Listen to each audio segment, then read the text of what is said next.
जिल्हा परिषद शाळा नवापूर यांची पांढोरी माता वासरवेल या ठिकाणी वनभोजन क्षेत्रभेट सहल आज दिनांक 30 जानेवारी 2025 रोजी काढण्यात आली। त्या ठिकाणी सर्व विद्यार्थी, शिक्षक, पालक यांनी खूप एन्जॉय केला। त्यावेळची क्षणचित्रे व व्हिडिओ आपण पाहू शकता। गेम घेणार आहेत। 1 मिनिट खेळाचं नाव काय आहे? 1 मिनिट।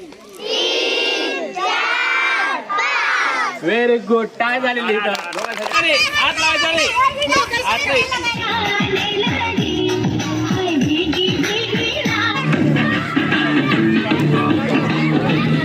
शिक्षकांनी देखील खूप आनंद लुटला। फुगे फोड सारख्या स्पर्धा घेण्यात आल्या। सदर क्षेत्रफेट दरम्यान शाळेतील सर्व शिक्षक, स्वयंपाकी मदतनीस, कौशल्य विकास अंतर्गत शिक्षक यांनी सहकार्य केले। केंद्र प्रमुख राणा सर उपस्थित होते। सदर क्षेत्रभेटीकरिता विस्तार अधिकारी श्री रायते सर यांचे मार्गदर्शन लाभले। सर्व शिक्षकांनी सहकार्य केल्याबद्दल धन्यवाद।